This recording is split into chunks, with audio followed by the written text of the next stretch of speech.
அனைவருக்கும் இனிய வணக்கம். அன்பின் ஆன்மீகத்திற்கு உங்களை அன்புடன் வரவேற்கிறோம். இன்றைய பதிவில் 2026ஆம் வருடத்தில் ஆருத்ரா தரிசனம் எப்பொழுது வருதுங்கிற தகவலை நம்ம தொடர்ந்து பார்க்கலாம். அதற்கு முன்பாக அன்பின் ஆன்மீகத்திற்கு சப்ஸ்கிரைப் செய்து ஆதரவு அளிக்குமாறு அன்புடன் கேட்டுக்கொள்கிறோம். ஆருத்ரா தரிசனம், அதாவது மார்கழி மாதத்தில் வரக்கூடிய திருவாதிரை நட்சத்திர தினத்தன்று அனைத்து சிவாலயங்களிலுமே ஆருத்ரா தரிசனம் மிகவும் சிறப்பாக கொண்டாடப்படுகிறது.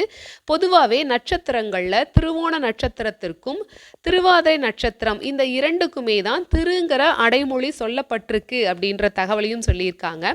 திருவாதிரையை வடமொழியில் ஆருத்ரா அப்படின்னு சொல்லுவாங்க. ஆருத்ரா தரிசனம் 2026ஆம் வருடத்தில் எப்பொழுது வருதுன்னு பார்த்தா ஜனவரி மாதம் 3ஆம் தேதி அன்னைக்கு வருது. ஜனவரி மாதம் 3ஆம் தேதி மார்கழி மாதம் 19ஆம் தேதி சனிக்கிழமை அன்று ஆருத்ரா தரிசனம். இந்த ஆருத்ரா தரிசன நன்னாளில் அனைத்து சிவாலயங்கள்லையுமே விழா மிகவும் சிறப்பாக கொண்டாடப்படுவது வழக்கமான ஒன்று. மீண்டும் ஒரு முறை 2026ஆம் வருடம் ஜனவரி மாதம் 3ஆம் தேதி மார்கழி மாதம் 19ஆம் தேதி சனிக்கிழமை அன்று ஆருத்ரா தரிசன விழா.